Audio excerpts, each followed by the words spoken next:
Good morning. This is Sadi Phayet. Welcome to my channel. While you're here, please like, share, and subscribe to help me grow my channel, and leave a comment to let me know what you think of my content, okay? Please remember that I have ebooks for sale on Amazon under Sadi Phayet, ranging in price from $1.50 to $6.99. So check that out when you get a chance, and thank you in advance for your support.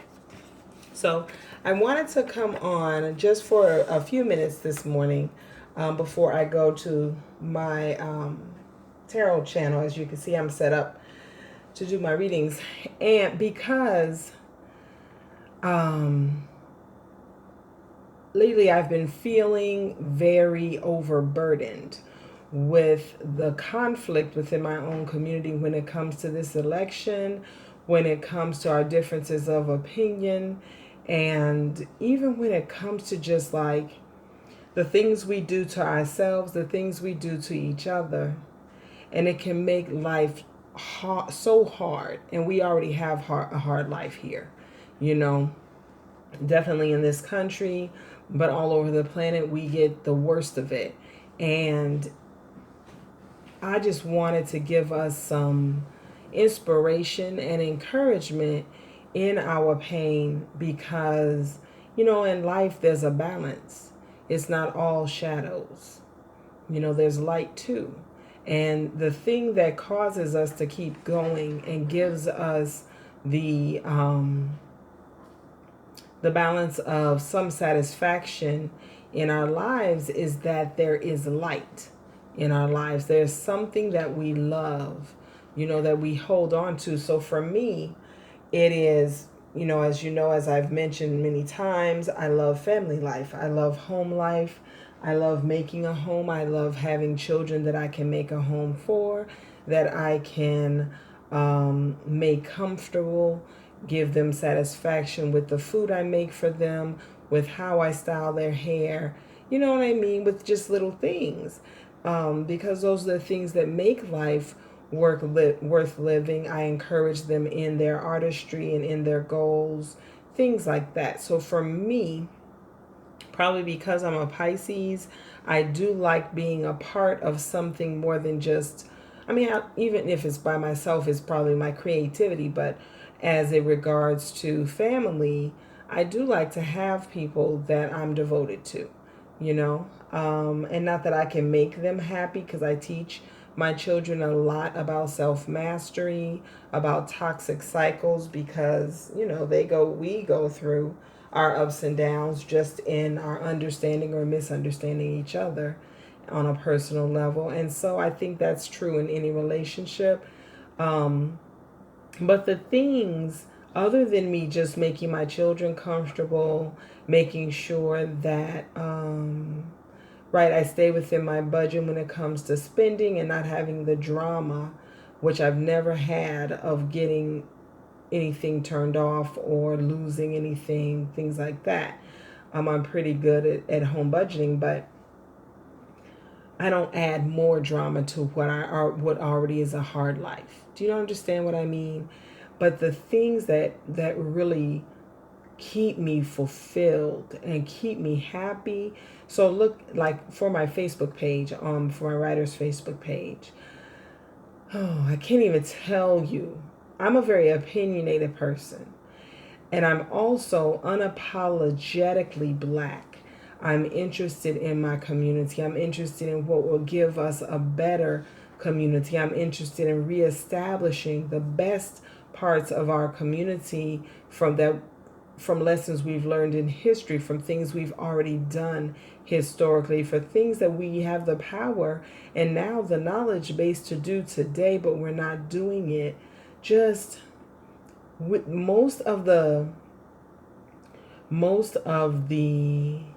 conflict comes from us.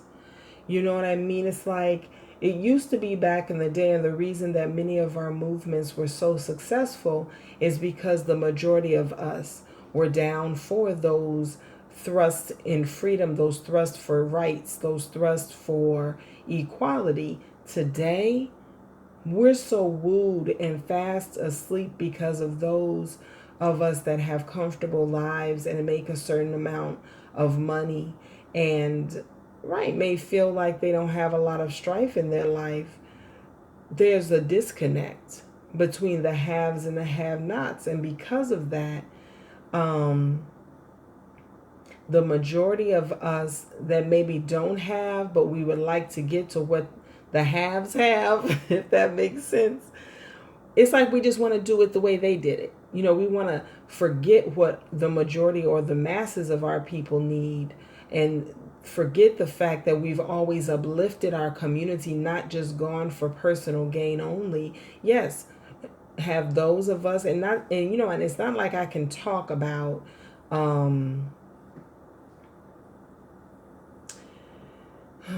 talk against accomplishing. I come from, my mother's family is deep generationally, always had.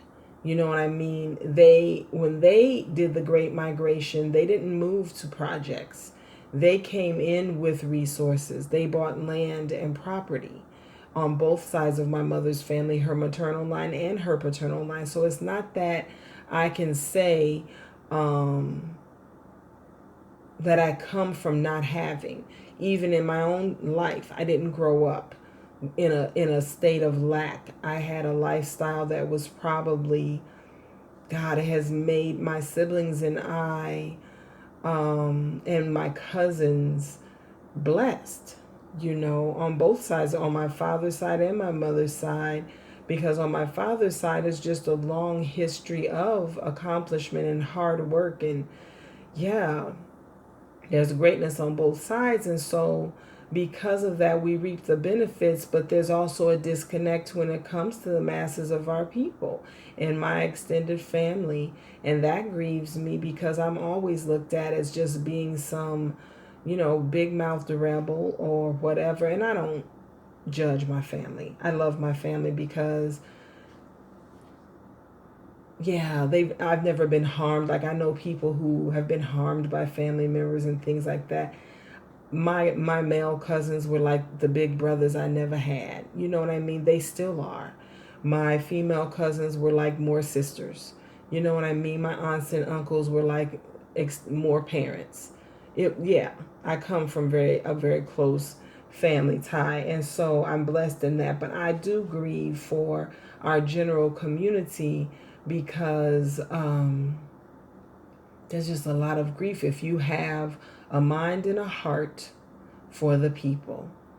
And it seems like we're just killing each other willy-nilly. It's like the people that sabotage you today are your own. Look at Nipsey Hussle. Look, when I was living in Virginia, there was a neighbor. I stayed with a friend for just a very short period of time because I don't like to be beholden to anybody. But we were transitioning from the Southwest and coming up north, and she had a neighbor who, for whatever reason, this was a black woman, and she was married to a black man who was some type of military personnel, and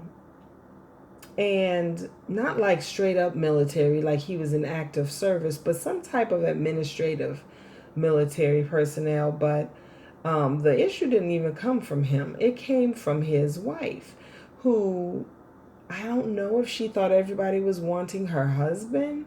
I don't know what it was. But I am the most devoted mother that I know. And I know some very devoted mothers, but I'm a little overprotective of my children because, yeah, it's just me protecting them on my daily. Not that I don't have support, I do. But I'm saying that to say, this woman one day, out of spite, maybe she had an issue with my friend who was her neighbor from before I even moved in, but she called the police and claimed I was not allowing my children to go to school and that they were out in the parking lot of the complex or on the complex grounds alone every day. Now, this was a mixed community, racially speaking. There were, I'm talking 5-year-olds, little toddlers on the property alone with no mother in sight.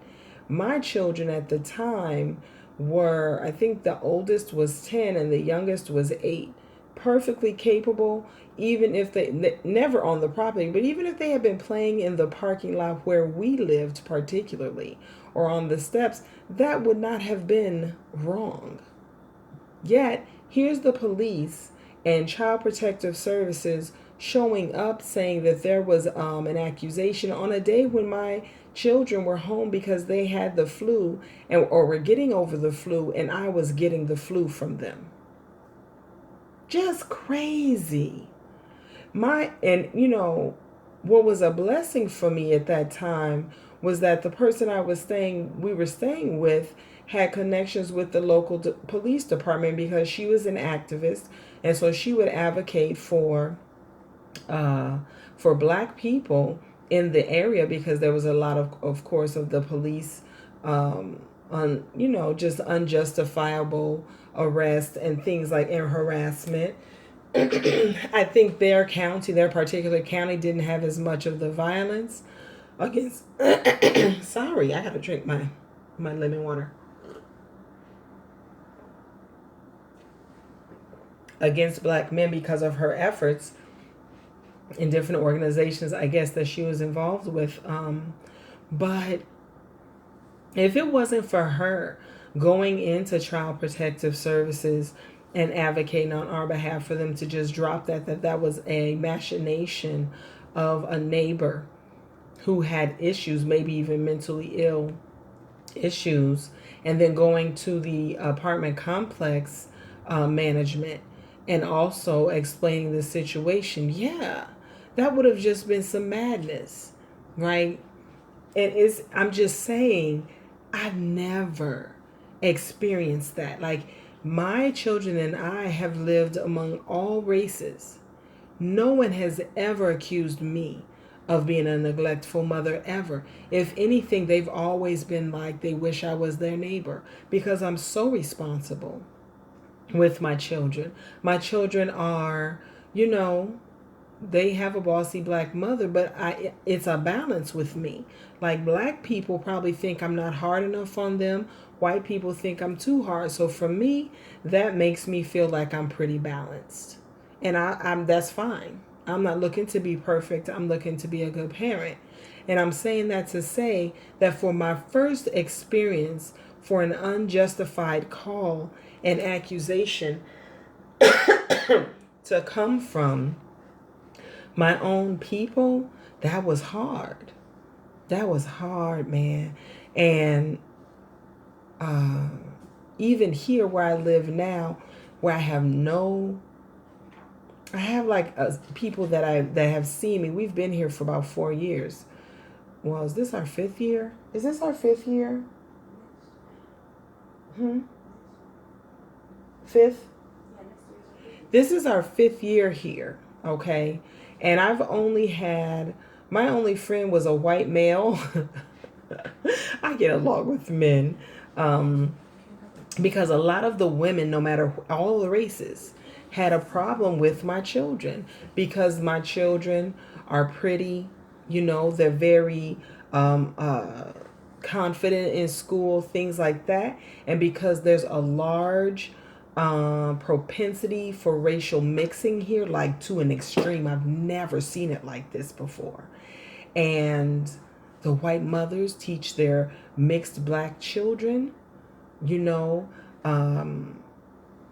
to treat the black children a certain way and to compete with them and to be friends mostly with the white kids. And what that sets up in these mixed children's minds is that this is our adversary, this is our enemy, right? And so when they come at my children, and my children stand up for themselves, they've stood up for themselves with all races, they're definitely going to stand up for themselves with anybody. And because they would stand up for themselves, the mothers would get angry, would be mad. Or because most of the mixed children have brown eyes and black or brown hair, and my youngest looks mixed, although she isn't, and her features are whiter than any of the mixed children. And so there was a lot of jealousy and envy. Just a lot. My oldest, who does not, well, she she probably looks mixed like the regular mixed children because her hair is very soft and it tends to grow. And she looks like a model. She's tall and gorgeous. So the white girls would be mad at her for that. You know what I mean? Hated to compete because the boys were giving her compliments all the time, you know, and then they would be looking her up and down like, you know, just, I'm telling you. So it really is, I don't care about the regular strife of that black people get from other races. I show up for that. What trips me out is when it comes from us. And so what I wanted to say for those of us that are grieved by this, like recently I got attacked on my writer's page, on my Facebook writer's page, because no, I'm not in love with this Harris woman that's running for vice president, who's flipped the switch on looking at Biden's character, personal character, just a few brief years ago, and now she's his running mate and his biggest fan and shit. And oh, she comes from parents who are from the Caribbean, one Indian and the other mixed black, both considered of the elite because of their light skin. And and just a racially questionable past, and including her prosecuting of black men.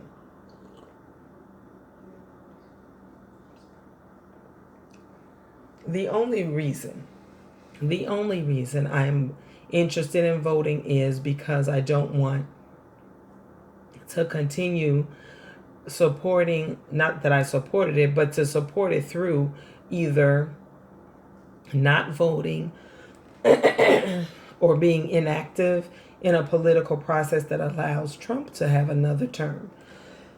I'm sorry. My voice, like I stay hoarse because I do so many videos. I'm sorry. And all my videos are riddled with me clearing my throat. So I have to find some self-care when it comes to my vocal cords and my throat, my voice, and whatever. But I want to be found to be voting. I want to be found to be using the right that I have to make this choice in who's going to be the next president.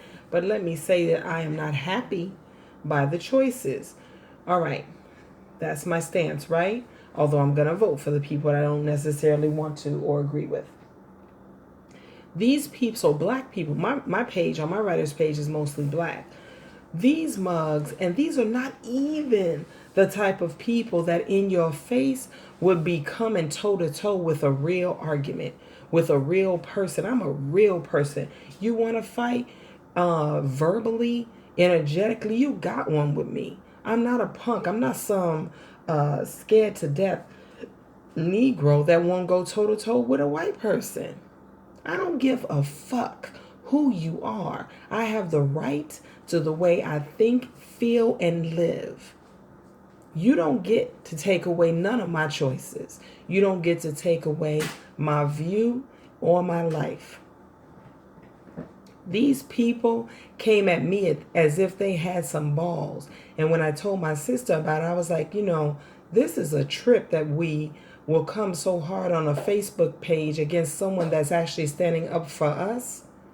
But when you coming against somebody that's standing up for you, that don't make no sense, right? And so she was like, that's probably the only way that they feel like they have some power, because in reality, in their jobs and in their lives, they feel powerless to what's going on in real life. And I'm just like, yeah, but that's some punked out shit. That's some punked out shit, because you coming at people, and my god sister, who is very vocal too, and very much like active in building real estate opportunities and all kinds of opportunities for black people in the black community in Chicago and Indiana, again, get so much bounce back from black people, punked out pieces of shit on social media who ain't doing shit in real life, who are not doing nothing in real life, who never have. What have you ever done for your community in real life? But here you are barking back at some people that are actually have been activists their whole life. It's disgusting. And so I'm only mentioning that because I saw my friend, I have a friend who is a indie black rapper in Chicago, D.A. Smart, and he did a video last night. And I always admire his ability to be just authentic. He don't apologize for the way he thinks, but I know his pain because he's been in the work that he's been doing his whole life, like his whole life, and to still be dealing with the same bullshit and getting the same toxic behavior from our community is sickening, to the point that he said he don't even want to make music, and he's so talented. That is, no, that's not an option. We should be ashamed of ourselves. Do you have the right to your view? Absolutely. You have the right to your view, but keep your punk ass supposed fire to your living room, to your telephone when you call your relatives who is just as weak as you, who are going to back that shit up. Don't bring that to the strongest of your people who are trying to keep some authenticity to our community, to those who would keep striving to have our own and to clean what we have up and shit. That's the biggest punkish. Oh, I can't even. I'm so disgusted. I just am. So I want to say to those, that are like that are like me, that are like him, or anywhere near that are like my god sister, have something in your life that feeds you. So what I do free exposure for black people. I got rid of those that were talking all that shit. But the ones that are sincere, that are artists, that have small businesses, that have radio shows, that have events that they that help build our community, that are doing cultural things, anything like that, I share their posts on my Facebook pages. 2 of them, my personal page and my main writer's page, because I have almost 5,000 people on there. And I also make the post public so the general public, whoever, looks at my page from the outside, can see about these people and eventually lead to more business for them. I do that for free. And that feeds me. I get something from it. I don't do it because I'm trying to get, I don't get nothing from the people that I share their posts. I don't, except the satisfaction that I'm giving back to my own community. That's the only reason I do it. And on the days that I'm the most grieved, that feeds me. That brings me back from a crying state to a state of positive motion, of action, of doing something positive, along with my writing, not giving up on my writing, along with not giving up on working in a way that will be beneficial to me in a practical sense, but also in a sense that if I'm a teacher, I'm a great teacher. I would be the kind of professor that the students will go from my class with a vision for their life. Because I've always been in activism. I was raised in it. I know what it looks like. You know what I mean? So I have a lot to give. So it's the giving that saves me, is what I'm saying.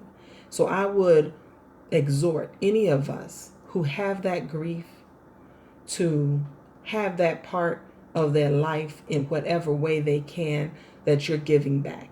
That's going to heal you. That's going to feed your soul. That's going to heal your heartbreak, because it's heartbreaking.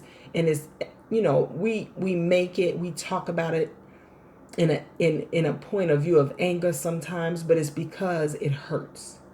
Okay. So anyway, that's all I wanted to say this morning. I hope there's some value in this video. Peace.